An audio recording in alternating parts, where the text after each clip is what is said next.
down. I'm the one you call when you need a 10 up or down. I'm a tent rental man, I'm working all day, getting those stakes in the ground no matter what they say. From sunrise to the night, I make sure everything's right. Yeah, I'm a tent rental man, I'm working all day.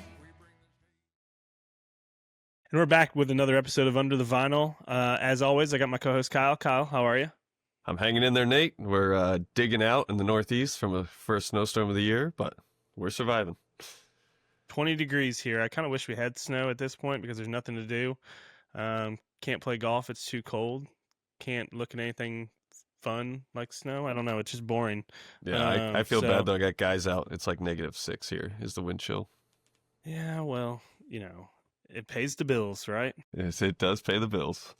Well, we got a great guest on today, somebody that we're going to intro that's got a little bit of more perspective on the other side of the industry and can basically give us some answers to some questions that we got on why we have to do the things that we do.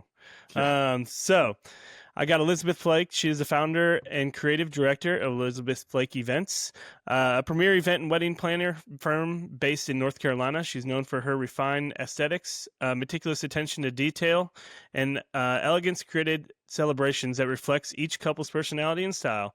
Since launching her business in 2010, Elizabeth has built a reputation for full-service planning and design, specializing in multi-day luxury weddings, destination events across the Southeast and beyond.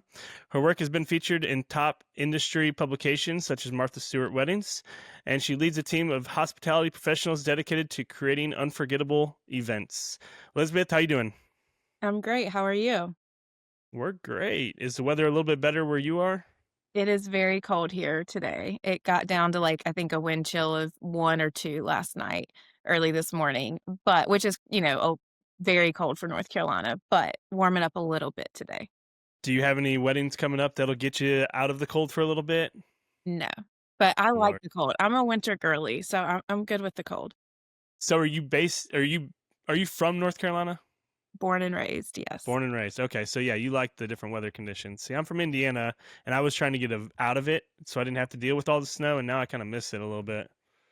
Yeah, I love some snow. Don't mind cold, but by the time March rolls around, I'll be ready for warm weather again. So Totally understand that. So for those of you who may not know Elizabeth, could you tell us a little bit about yourself and how you got into event planning?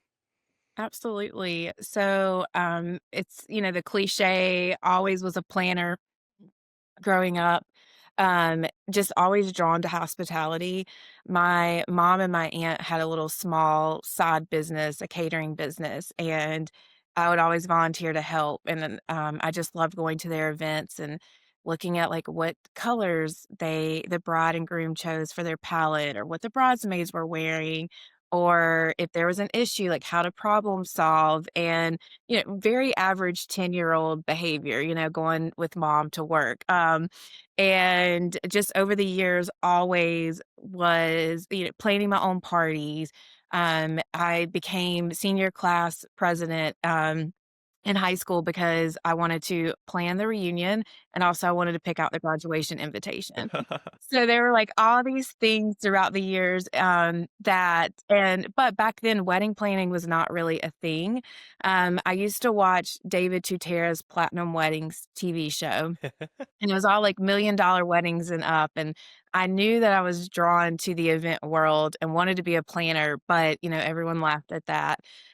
Very few planners existed at that time. Very few people hired planners.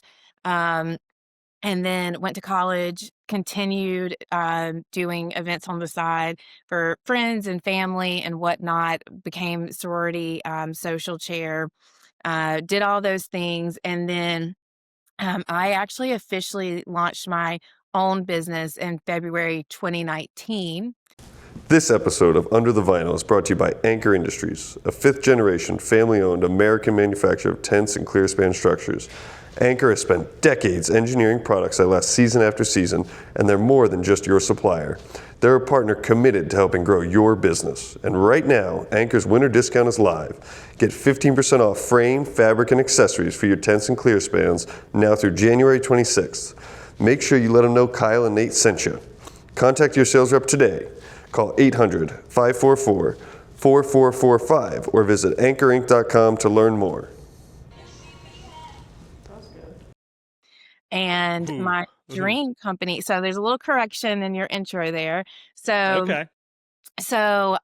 my dream company was a Southern Soiree. It was a local Raleigh planning firm. And anyways, I had launched my business officially in 2019 after doing a lot of events, kind of, on the side and whatnot. And at the time, I actually worked on Franklin Street designing UNC retail merchandise. So completely different ball game. Was in Chapel Hill where I went to school, and launched my business, was so excited. And then the owner of the Southern Soiree, like a few weeks later, came to me and said, "Hey, would you contract a few weddings for me next year?" Went to the interview, left with a full-time job offer somehow. So just a couple of months after launching my own business, I then put it back on the back burner to contract with a Southern Soiree for a couple of years. And then, this is all happening. I left my position in Chapel Hill in June 2019. So what a time to jump headfirst into the event That's world. yeah. Not long after, you know what happens. Mm-hmm. So fall 2020, they bring me in essentially to let me go, to say, the plan was for you to go back to your own business. Maybe we need to do this sooner. Um, you know, they were scaling back. They just were going a different direction. And the owner at the time joked, like, "Do you want to buy the business?" And I said, "Yes." I said, "I absolutely do. I don't want to go back. I don't want to start over." And I had such a vision for that brand. So we had to get through the 2021 craziness, but we basically signed a letter of agreement or a letter of intention, and I started working towards purchasing the business. So purchased the business in 2022, and we renamed from a Southern Soiree to Elizabeth Flake Events in December 2024. So it'll be a year as Elizabeth Flake Events tomorrow. I love that. So do you feel like that when you bought the business, did you take a lot of that book of business with you? And did you feel like you needed to potentially keep the name the same to keep that kind of name, that book of business, or did you just want to start fresh and start your own thing and just be the face of it? Never, when I purchased the business, I did not expect to change the name. Instead of going back on my own, because I felt like I would be starting over, and I had really, you know, established myself, especially locally and within North Carolina, but a Southern Soiree was kind of an institution, and was a pioneer of planning in North Carolina, in the years of, I would say 2010 to 2020-ish. And I knew that I was scared to go back on my own. I didn't want to have that feeling of, like, having to reestablish myself. And so I wanted to continue to um, build off their reputation and their processes, and everything that I'd been working and investing in that last year or year and a half at that point. Um, and so and, at this point, none of my full service weddings that I booked with a Southern Soiree had even happened yet. So, so I was, I called my dad. I left that meeting. I called my dad and I said, "I cannot go back to Elizabeth Lake Events. Like, I need a Southern Soiree. I need this business. I need their reputation, their clientele, their venue connections and whatnot." So, um, and I know that always have known that I wanted to work at the ultra luxury level. So I felt like, Right. taking that step back was just going to hinder me a little bit. So purchase a business, and then we did our first rebrand of, like, a new website and whatnot. And as I was going through that, I was like, our name is, I wonder if that's holding me back, like, but I had just purchased the business, was becoming the face of it. There was no way I could change Mm-hmm. the name at that time. And it was like just a little thought. It wasn't, a clear vision that I had there. So then last August, I went to dinner with my mentor, Lynn Easton, and she knows my goals and she knows my vision and where I want to see this business go. And she was like, "You absolutely have to change your name. It's regional. It's cute. That is not what you're trying to be. Your name needs to grow with you." Mhm. So I called my dad. I'm like, hey, guess what? Like we just bought this business 2 years ago so that I didn't have to go back to Elizabeth Flake Right. weddings. But guess what? Now we're about to be Elizabeth Flake events. So, but it has been great because those 2.5 years gave me a lot of time to really become the face of the business and expand it, beyond North Carolina and really establish it more on a national market so that when we did change the name, we already had a lot of that foundation there. Got it. So then the primary focus on Southern Soiree was what clientele? It was very much North Carolina Southeast. Okay. Was it more corporate weddings, nonprofit, Weddings. or Definitely weddings. weddings? Okay. Okay. And so then today, moving forward, do you find yourself more in luxury weddings and luxury weddings only, or do you have more of a diverse group of just different things like corporate and stuff like that? We are still primarily weddings, and we have always had a handful of corporate. I would say the corporate that we are getting now is more of like retreat and like longer weekends and things like that, Hmm. multi-day corporate events, conferences versus like one-offs. And then, of course, we do social events for all of our wedding clients. So we don't do a lot of social events, but for our wedding clients, we'll do baby showers and bridal showers and all those fun things. Okay. And what's something that people from outside the industry um, don't may not understand, that goes into what you do as a whole? That's really not as glamorous as it appears on social media. That's the dang truth. The grit and the hard work that goes into planning behind the scenes to get to those pretty pictures on social media is not what they think it is. People they see me at a tasting or at a fabulous holiday party at the Dunlin and eating caviar and like having the time of my life with my friends. And like those industry events are super fun and such a great way to connect. But the work that we put in, like leading up to a wedding through client communication, vendor communication, the number of emails we send, the number of calls we do, the hours that we put in, and then especially on site. I mean, Kyle has seen me firsthand sweating, carrying tables, and just schlepping. I always say schlepping, where it's a lot of schlepping. And even, the goal is eventually you get to a point that you don't personally have to do those things. But as you all know, you always have to jump in. Um, so I think people hear, oh, you're an event planner, like how fun, like you just plan pretty parties and you're a lady that lunches. And I'm like, no, can I say ass? I work my ass off. Absolutely. I work my ass off. I am not only planning and bringing to life these amazing events, but I'm also managing a team and managing a business and all of the things that goes on behind the scenes as an entrepreneur. And it is the most challenging thing I have ever done. So I think sometimes people minimize it because obviously I'm not saving lives. I'm not, a surgeon or anything, but it is not an easy job. Well, I think nobody wants to put their fails or how miserable they are on Instagram or Facebook, and nobody wants to show the nasty, nitty gritty stuff. But that's really funny you say that because I love how planners put all the stuff out and the good looking stuff from production on your all side when everything's over. And I'm not saying anything bad about it, but I love on my end to go ahead and then take those along with what I've taken over the time and show the nitty gritty on what my guys are going through the entire time, or you're carrying tables and just what the ugly looks like, the good and the bad and the ugly all together and bring it into one because everybody loves to see the end result. That's great. But I also want my guys to be rewarded and people like you to be rewarded to see, hey, we do bust our ass out here to get this done. It's not all glamorous, but just like you, when we go to our ARA events, and things like that, we have a damn good time with our friends. But it's like nobody understands the grind that we go through. They just know that we're doing the Super Bowl job or we're doing this big wedding, and it's beautiful. Yeah. Right. Well, and that goes kind of well with the next question, Nate. Elizabeth, how are you managing clients' expectations in the world of social media? Because obviously, you can see these events that Easton's doing all the time, and you might have a client walk in your office and go, "Oh, I want this," but they don't have the budget for things like that. Mm-hmm. Right. So really educating them up front and informing them. We are we always say if you want to work with us, you're going to learn quickly that we are very transparent.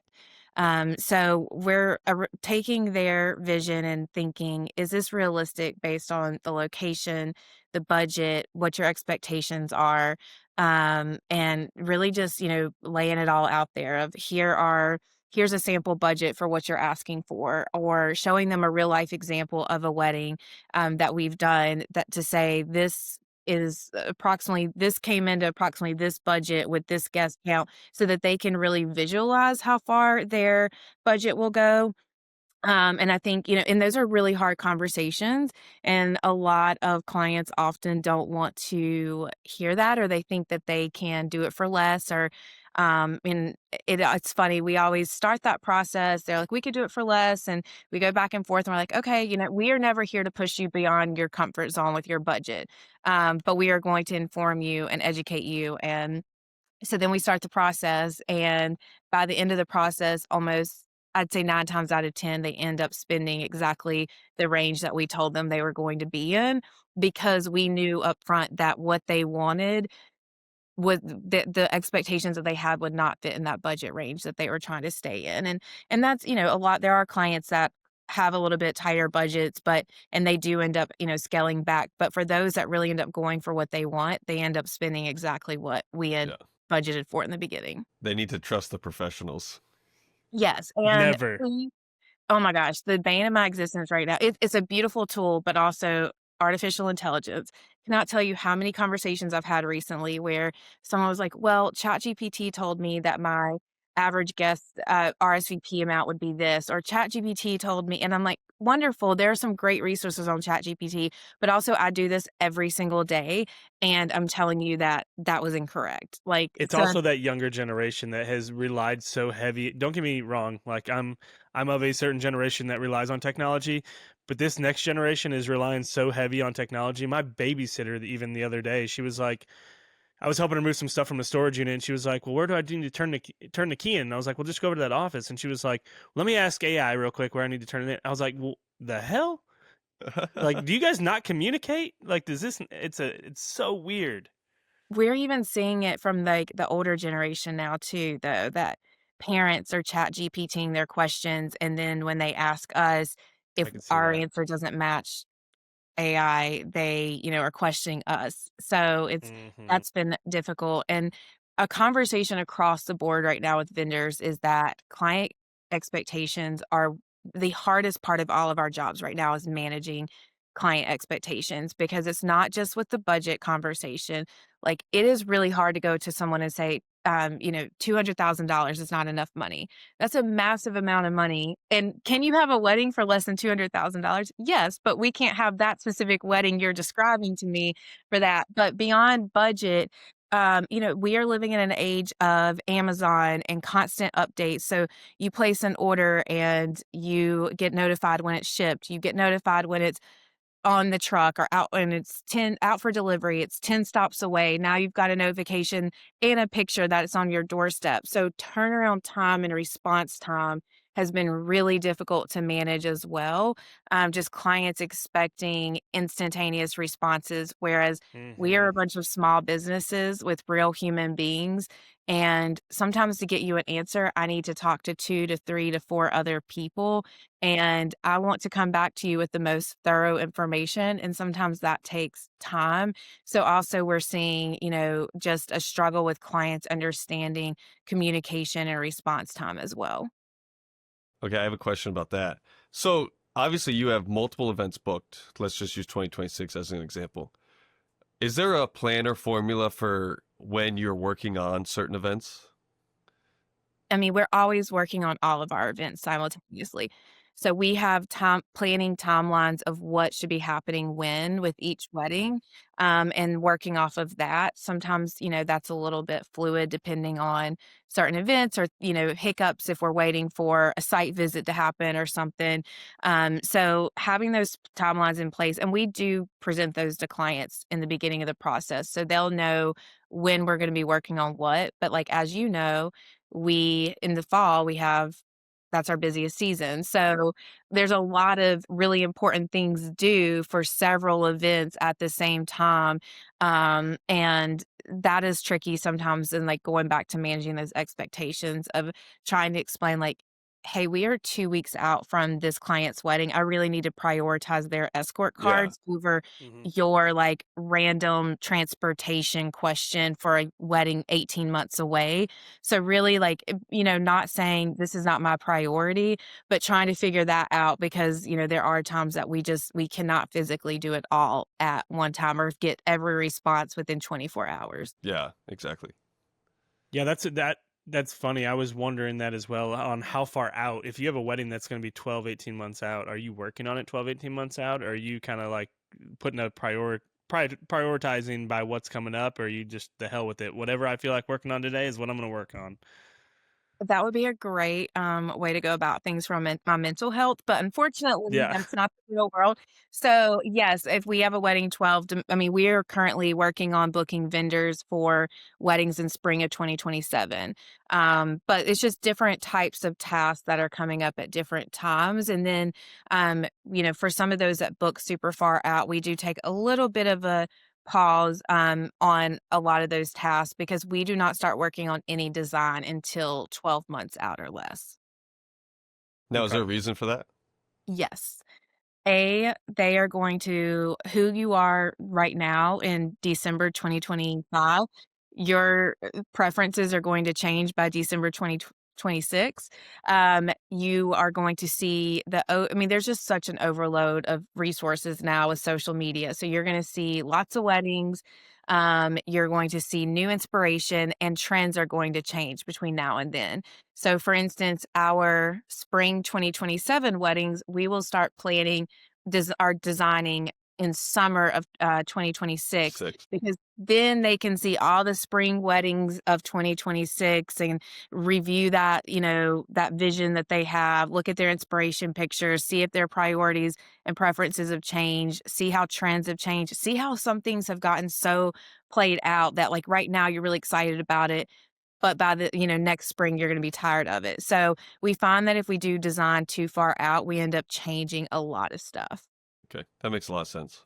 Pinterest changes a lot over time. Yeah. Different platforms. All right, well, let's get into the nitty gritty then on some tent rentals and things like that. How do rentals and tenting fit into your overall planning and strategy for your event? Well, those are obviously huge elements for us, both for structure and design. So, obviously tent for if we're basically building a venue, and then rentals, it goes into the design. Um, so when after a location is finalized, determining the best rental and tenting partners based on where that event is being hosted is one of the first things that we're thinking through, one of the first vendors that we're considering. And it's also really important for me to have a really great understanding of which tent and rental companies hold what inventory. That is something that I've realized a lot of other planners are not in tune to as much as I am. But like, I want to know when I'm considering options, which manufacturers these companies purchase their tents from, what type of tents, you know, what type of dimensions are we looking at, are options there. Um, it was pretty eye opening. Last year, I was in a room full of planners that do a lot more tenting than I do and a lot higher level tenting than I do. And I was venting about an wedding that I was sourcing a tent company for, and I was, talking about, well, they have this garden tent, but this company has the Losberger, and I really like that. Like at this configuration, the cupola is wider on the Losberger, and I really like that look. But this one's going to be probably a little bit more for. And so I was going through all of this, and they looked at me like I had three heads, and they were like, "Elizabeth, we have no idea what you're even talking about." And I'm like, "You all do massive." Massive tinting jobs, and they weren't aware of, they're not in tune with the manufacturers and the like really all those specifications. And I think at certain budgets you have that, that freedom to go to your tinting partner and say, I need the best of the best, just, bring it to me, and being able to trust that.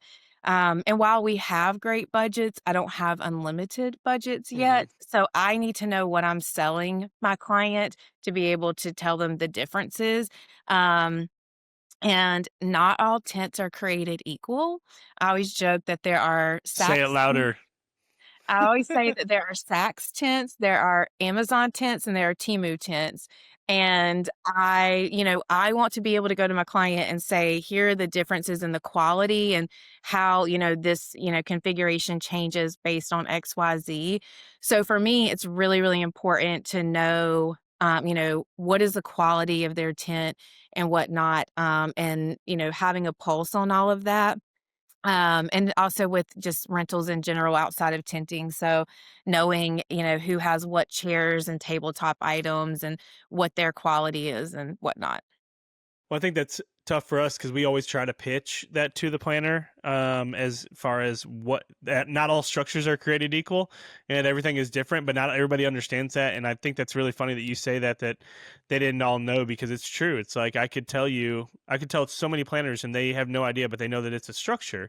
Where I know we haven't worked together, but I noticed, in your Instagram videos and stuff, the way you're going over the floor, you're going over the tent, like you really dive into the details of your job and your tenting, and or not just tents, but just everything as a whole on your job. You're very detail oriented. Is that how you kind of operate? Yes, I care as much about what's under the tent and the mechanics and everything behind the tent as much as I do, just what's in the tent. So I want to know, A, for liability and safety reasons, that, it's going to be safe and secure. I also nerd out on this stuff. So, I mean, sometimes it doesn't matter as much as I care, but like I care. I do prefer, You're gonna know it. yes, and I do prefer the nicer decking. And I know what it's like to walk on crappy decking and for the floor to be buckling and shifting and things that like the client probably wouldn't care as much about.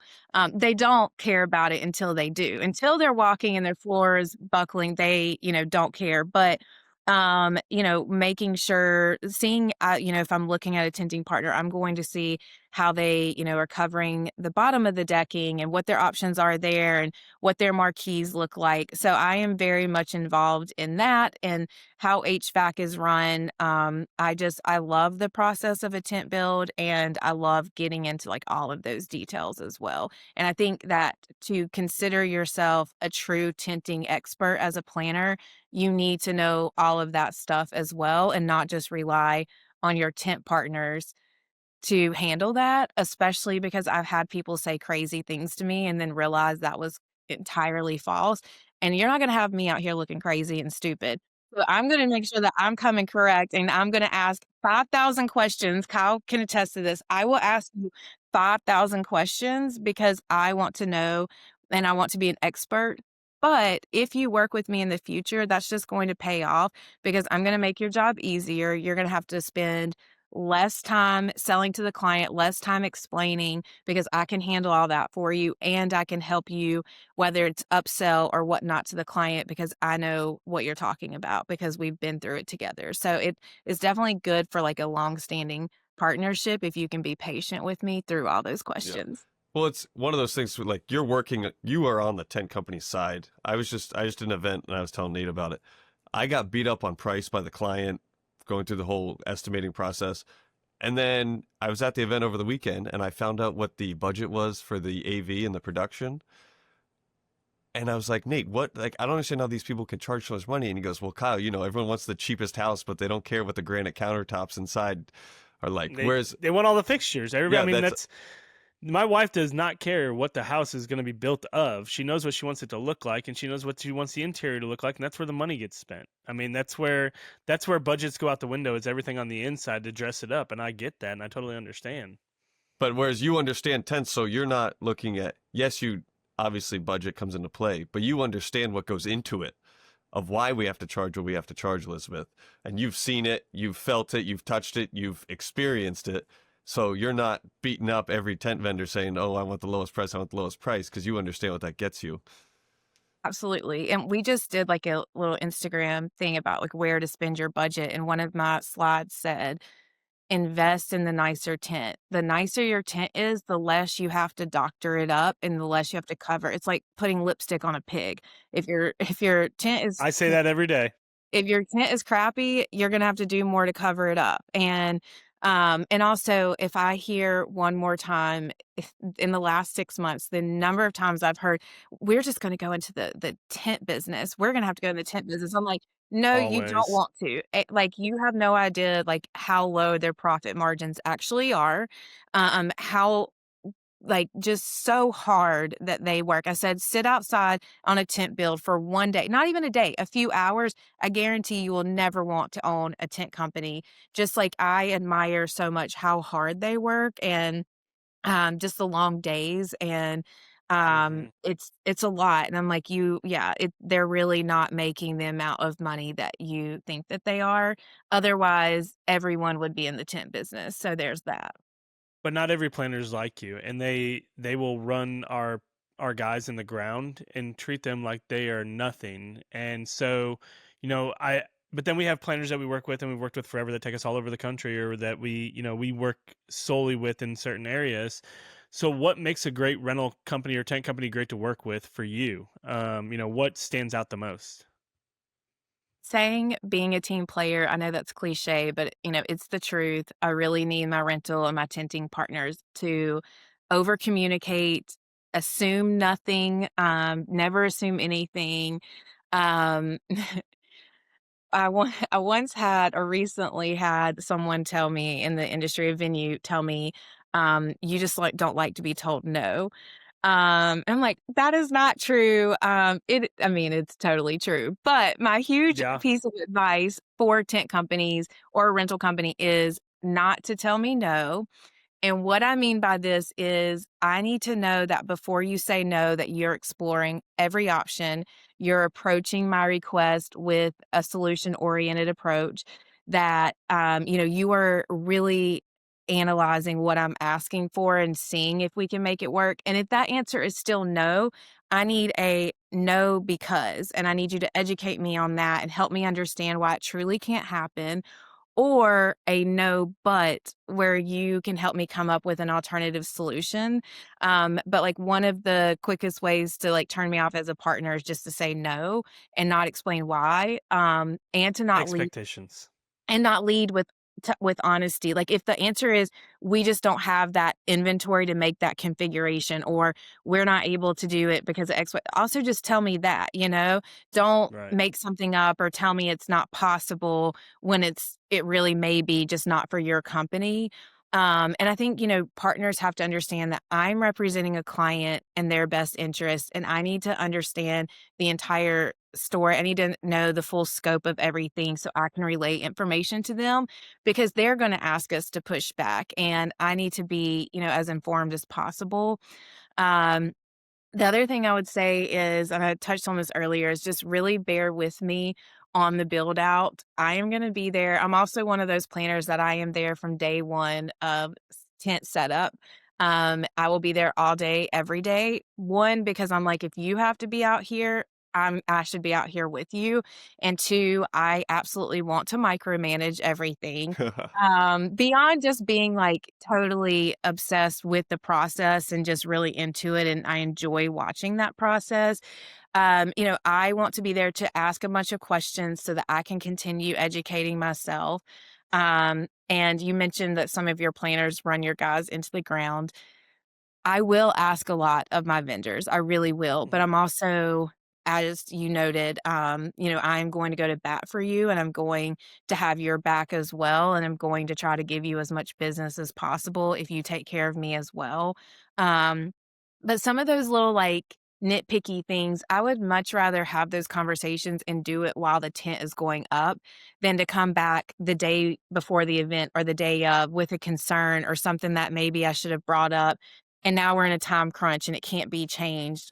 So I would rather just ask as we go and bug you about that. But like I said earlier, just educating myself and immersing myself as much as possible into that process means I'm going to be even more of an expert the next time we partner, which is going to make your life easier. So if you can bear with me on the build out, and all of my questions, I would really appreciate that. Well, there's so much value in you being there during the build up for that exact reason. You know, you notice something Mhm. day 2 of a 4-day build.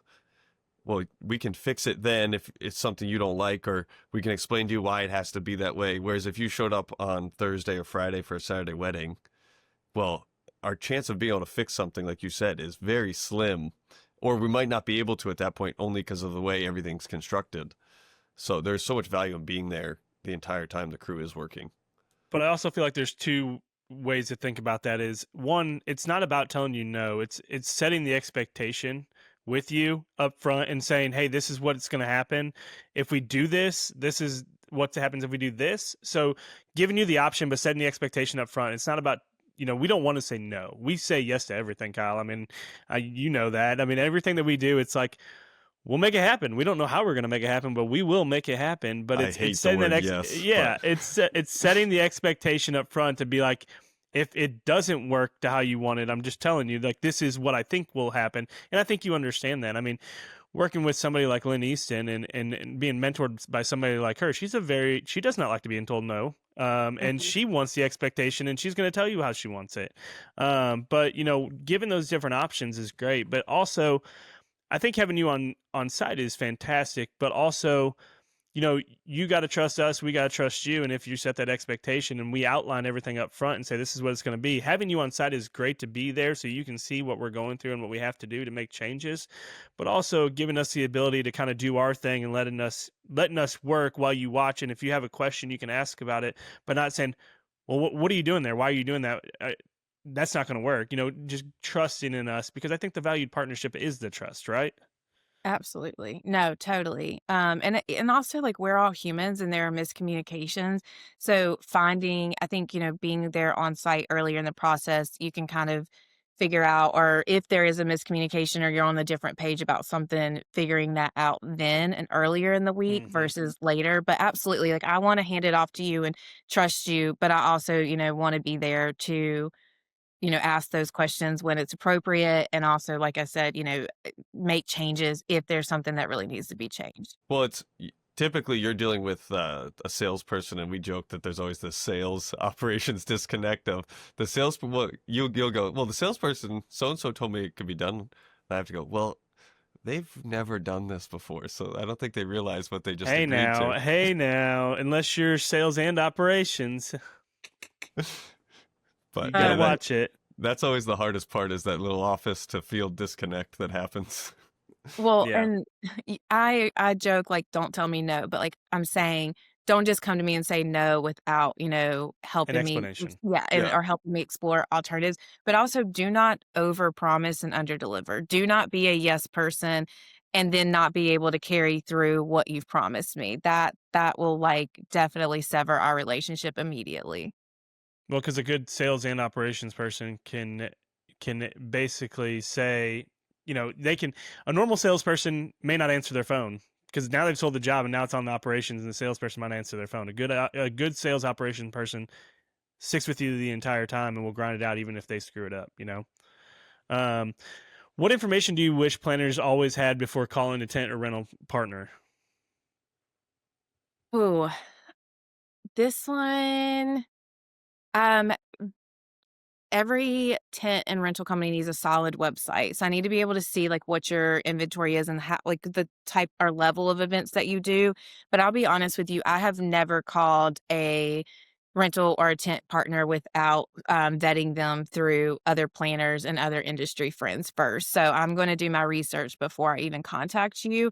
But definitely investing in your websites and your social media is going to go a long ways.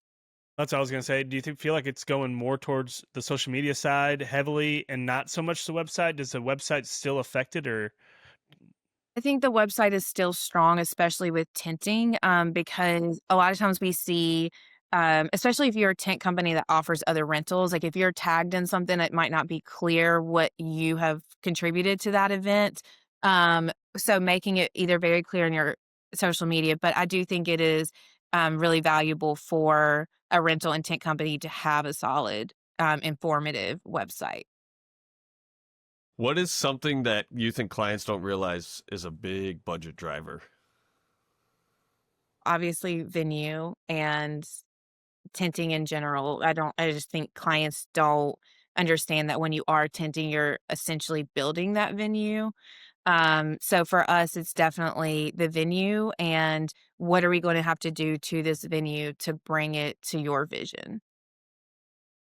Would you say the design aspect is more important in terms of budget than, say, the invitations or all that stuff? Like, where would you? Obviously, you talked about an Instagram post where you kind of said where to spend your money. What is the most important thing to spend your money on? I do think the venue and Okay.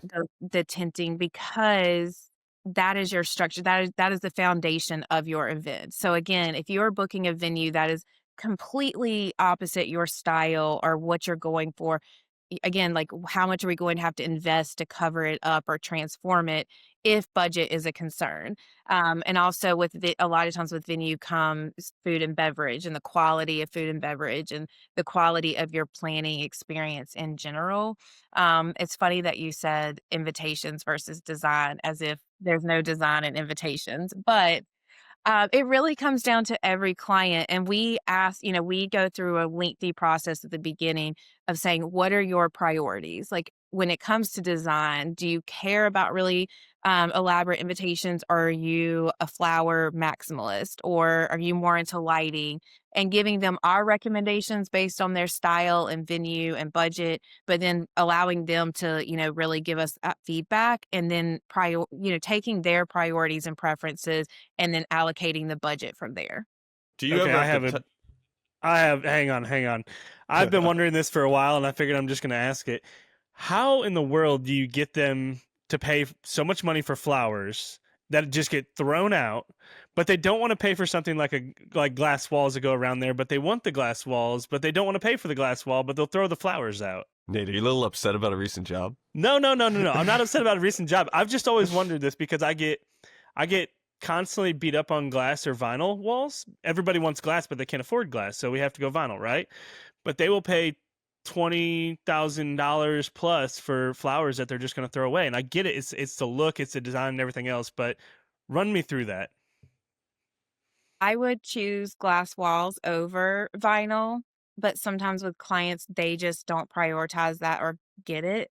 Again, it's going back to trying to educate them that the structure itself is going to go a long ways. I would much rather you have scaled back florals and have a beautiful structure. Like I don't want plastic vinyl. I don't want vinyl in any of I would prefer for them not to even be on the ceiling of or the top of a tent. But um everyone is different. And then also, I think that just comes to with different budget and different types of clientele. So, there's clientele that prefer that they think that just throwing a bunch of flowers, it's quantity over quality. I think you're always going to have clients that value that, but we definitely, just try to educate them. And again, showing them images and from past events and whatnot to really help them understand like how far some of those elements can go.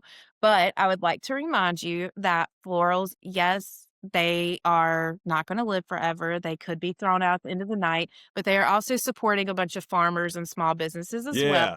So, I'm not hating. I just want to know what it is so that I can have some ammo to throw back and say, look, hey, this is what can happen. This is the I deal. like Elizabeth. That was a good one. Good. Go back at him. I like that. and it's, some clients are loud luxury, some clients are silent luxury. And the silent luxury, or the quiet luxury, I should say, quiet luxury, they're going to lean into those glass walls. The loud luxury, they're going to throw as many flowers in that tent as they possibly can. And there's no right or wrong. It just comes down to different clientele they prioritize different things. Is I'm on there board. I'm on board. is there an interview process to work with you? I mean, is every client for you? Have you ever had to fire a client? I have not personally fired a client. We have mutually separated ways from a couple of clients. There have been clients I wanted to fire, but stuck through it for various reasons. So I think what a lot of clients don't understand is when we do a consult, whether it's with me or if you're doing it with another planning team, we're interviewing you as much as you're interviewing us. So we're looking for red flags. We're, seeing how you treat your mom on the call or how you treat us on the call. If I am trying to educate you and you keep going back to Chat GPT or telling me that I'm wrong, that's a red flag. So, not every client is for us, whether it's, not a great financial fit, but also, personality fit or, I take a lot of pride in the fact that I have like a range of design. I don't have a I have you can see my style in my work, but I don't have like, oh, I have to do traditional Southern weddings or I only do modern, moody weddings. Like I love to do lots of different styles. But I think, style comes into play too as you're interviewing planners, that some may be a bit better fit than others and personality wise. And also like, communication style. If you need to text me all day, every day to communicate because you can't open a computer, then like maybe we're probably not the best fit, depending on your budget. Yeah. There's a lot of Yeah. variables. For the right budget amount, you can work through anything. Hmm. Well, you talked No, about yeah. style. What are some trends that you're loving right now, and what are some that you're absolutely hating? Ooh, um, I do love the tent cladding. Um, Frickin' Nate. Let's I would, go. I think that we are, I think there's got to be a better solution. Like we just got to start figuring out how to paint the tents. Like this is silly. There, We have it. We the have that solution. the powder coating is already like it's already finicky enough, like they get scratched so easily. So I'm like, okay, can we not just start? So I would love to see that become more accessible or that look to become more accessible. Um I do love the garden and conservatory tent look and how that is influencing venues. So we're seeing new venues pop up across the US that are investing in permanent conservatory type structures. And I think those are just beautiful. So much better than the barns that were going up every other week. The last many years. So hopefully, like, that's the new way we go with, venues. I also really, really love the sunken floors and the multi-level, flooring under tents. Unfortunately for the clients I've tried to pitch it to, they just had a lot of reservations about the accessibility and the tripping hazards, but I do think that those are just, like, just such lovely events. And aside from design and tinting, I'm also really enjoying that couples are leaning into those experiential and interactive elements just beyond design. I think that's been really fun to witness. And then you said trends that I'm not loving. Yeah. If I have to see another espresso martini signature cocktail, I'm gonna scream. Serve them if you want, but can we stop acting like an espresso martini is groundbreaking? And honestly, like just signature cocktails in general, like they're tired. We've all seen an old Mhm. fashioned. Cute that you named it after your dog, but we can do better. We can find a more creative way to honor your pet. So, unless a signature cocktail has a very specific and significant meaning to your location or your family, or it's a very unique, unexpected craft cocktail, like we need to get rid of them. Stop calling an old fashioned a signature cocktail. Like it's tired. It's an old fashioned. But the other thing that is funny, so the Italy Lake Como trend, Yep. I almost had a client end up in Lake Como, but they ended up finding another venue instead. And I would absolutely like no shade. I would totally love to go to Lake Como or Italy, like somebody hire me. Would absolutely love to plan a wedding there. It's absolutely beautiful. But I think that trend is we are hearing from a lot of clients that are searching for something similar stateside, and we just really don't have that here. Yep. There are only a few of those, like going back to the conservatory venues, there's only a few of those that exist as of now in the US. There's not a ton. So I think like that trend is creating like these unrealistic expectations with Mhm. clients where they're trying to replicate that look, which is not very easy here. Or also just on that note, I think just such a big trend right now is destination weddings in general. and doing the smaller guest count. But even with a smaller guest count, not understanding the cost of doing those types of destination Yeah. weddings and the logistics of it. Well, social media is the driver in all these trends because you're looking at it on your phone. You're like, oh, that looks easy. I can get to Lake Como. I can have everyone over there. Yeah, it's that has been really tricky, or just trying to recreate a look here, like, that just doesn't exist. It's Yeah. just creating, like, unrealistic, expectations. But the other thing I was gonna say is, I know I love the conservatory tents, but, just because it's a black tent does not mean it's an attractive tent. So, don't lean into that trend if you can't get a quality black tent. That's where I was going to go with that. So we've been asking ourselves, I know Kyle and I go back and forth on this all the time, on how long this trend is going to be around. The one big trend was the Sperry tent, and now everybody has a Stillwater or an Aurora or some form of the Sperry tent. And they thought it was going to die and it was going to go away, but it's stayed around. It's stuck around. It's a great alternative to a pole tent, the old style pole tent that's dressed up.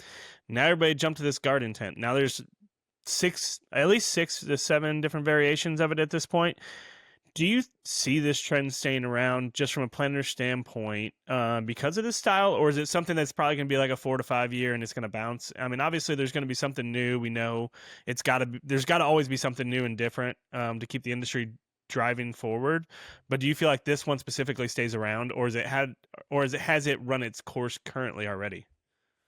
I think it's going to stay around if we can figure out how to make it a little bit more accessible to all budgets, or not all budgets, but to more budgets. And or again, going back to cladding and how we can make, like, maybe come up with an alternative. Like, I think that that style and that shape of tinting is going to stay around. Or how can we change up the colors there? Um, it just there's such a better option if you have the budget than, like, a standard structure.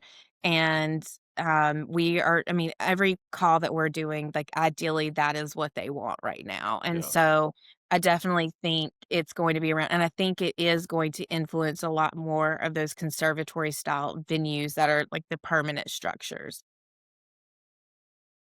But again, it's hard with budget, and I get it. It's the labor involved. Like, how can we make those more accessible to, like, those, more, I don't wanna say mid-range budgets, like, still, high-end weddings, but maybe not those ultra luxury Yeah. weddings. It 100% is a budget driver. I don't know how to, me and Nate argue about how to be able to charge less for it all the and time. well, the biggest issue with it is it's not even it's the way that it goes together in general. I mean, with having to have the lifts. I mean, even if you don't do it on a floor, the budget is still a little high. I mean, you can kind of get into the $60,000 to $80,000 range, just depending on your size, with just a tent alone. But I mean, that's still a lot for just a tent, and for some people's budgets. But I think if the manufacturers could streamline the pieces and how it goes together. Obviously, making it lighter would be more beneficial, but then you're taking away from the engineering and the quality that we talked about earlier on. So I think there's several different ways to go about it and try and find that lower budget. But then that goes back to, okay, well then maybe you don't have the budget for the garden tent, but you have a budget for an A-frame that's black or an A-frame that's white. It doesn't have to be the garden tent, but it needs to be some kind of form or variation off of that's going to be somewhat similar but drive a different budget. That is exactly what I was gonna say, is a way to get structured tents in general that are not aluminum. I think, I think going away from the aluminum structured tents, it's gonna be around for a while. Um, and how can we figure that out? Like, if somebody I'm giving away free advice right now. If somebody does a light blue, like, powder coated tint, write it down, Kyle. Um, the Southeast, these girls love them some light blue weddings. Throw some hydrangeas in that thing, they are gonna be over the moon. So if somebody can, do light blue powder coated A-frame, it's gonna go nuts down here. So, again, it goes back to, like, how can we get that powder coating or cladding look with other colors without it being so expensive? Just like my cladded blue garden tent, Kyle, is Yeah, what that you she's got speaking paint of. all over my glass. Yeah, I know. Thanks. I mean, it only had 1 million views on TikTok and everywhere else. It's fine though. I'm over that wedding, Nate. I'm Tired riding of that one seeing till it. it goes down. How important is collaboration between your planners and venues and just overall rental companies as a whole? I mean, it's imperative to the event. So, especially events of that nature and that scale, it's like a puzzle. That's part of why I love doing tinted weddings is, it's not just a black and white blueprint of like how we do operate or the production schedule. It's this has to be done for this person to get in, but then they have to come back in to do this. So really, communication and figuring out that puzzle and how we can work together with like the overall goal together in mind that we want to make this a fabulous event for all of us. And what advice would you give to your rental companies or vendors to better support you all? I think I touched on this a lot when I was talking about, the build out and having us on site and over communication and whatnot. But I guess it just goes back to also being patient with us and understanding. I know that planners can drive vendors crazy. I know it. We drive ourselves crazy, but we have so much responsibility on our shoulders. We are managing a ton of vendors. We are always the messenger. Um, you know, any vendor that we recommend to a client, that is a reflection of us. So having 20 plus vendors on a wedding, if somebody drops the ball on something, an upset emotional client weddings are tense, so they're going to Hmm. blame us just as much as they blame that vendor for recommending them in the first place. So when something goes wrong, even if it's out of our control, we take the heat for that as well. So we just have a lot of responsibility and a lot of emotions being put on us, and we're trying to navigate that, also hold everybody else accountable. So being patient with us and understanding that. And even like when we talk about content and stuff, like Kyle was at that job with me that I was going around like filming BTS and like had a Hmm. camera, videographer actually it's like I'm all in his way. He's like, can you like get out of here? We're trying to do stuff. And I'm over here like just yapping about like, oh my God, I love this decking and da da da da da. And like they wanted to like push me off the edge of the tent. But also understanding that like the world of social media has changed so much that we can't just post the pretty pictures anymore. We have to post the process. Like so much of our Yes. business relies on that. And we are just having to evolve as well with the social climate that is changing. So please be patient with us when we're not doing like I would prefer not to be on camera talking about all this stuff.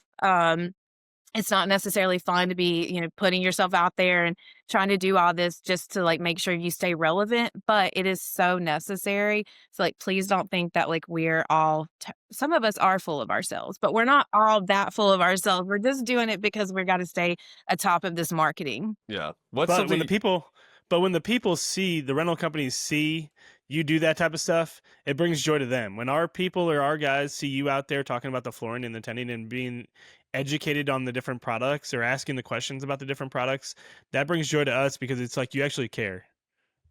Good to know. Yeah, that week, Nate, our group chat was going nuts about everything you were posting. Yeah, Really? Yeah, yeah, everyone was so so excited that a planner finally cared, is what they kept saying.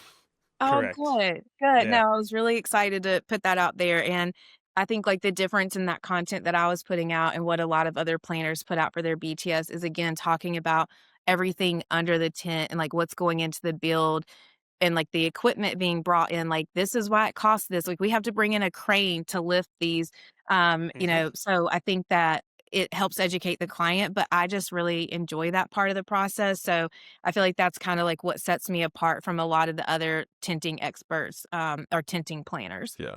What's something you wish you knew in the beginning of your planning career that you know now? Oh, what do I wish I knew?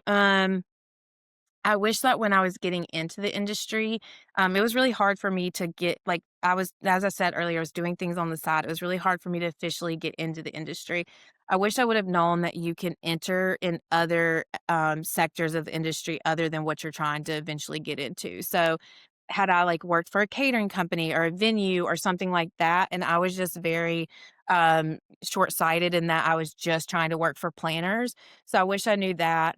Um, I also getting into the industry, I also wish that I would have known, um I don't know. I'm trying to think if there's anything else that, like, was real like, that I think back to, but I just you don't at that time, you just don't know what you don't know, Yeah. you know what I mean? Um, so who I was then and my goals of being in the industry and what I wanted to do versus, like, the types of events that I wanna do now are so different. But I think I would probably say, like, just know that you are going to work so hard. The hours, the commitment, the dedication, it it it really is a lot. Like, no one is in the wedding industry, for the fun of it. We are in it because we truly love it and are passionate about it. That's the truth. Well, let me hit you with these rapid fire questions real quick, and we'll close this up. What's your favorite type of event? Tented either at a private residence or a venue. Mountains, I love mountain views. But yeah, building a tent from the ground up, there's just like nothing better. Nothing else fills my cup like that. Biggest event pet peeve? Biggest event pet peeve. My team would laugh when they hear this because I would like roll out a list like Santa Claus. Right? Um, oh, let me think for a second. You threw me off. I wasn't prepared for this one. Anything crooked, anything, half-assing anything, like just do it right the first time so I don't have to ask you to redo it. Um, all my linens have to be steamed. Everything needs to be very symmetrical. And like when we're putting down chargers, we're using like a measuring tape. Like I need, perfect spacing and whatnot. But just any cutting corners anywhere, that is my pet peeve. One thing you never compromise on?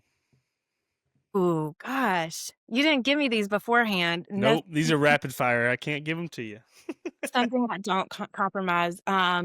I will not compromise on how vocal I will be to advocate for my client and their event.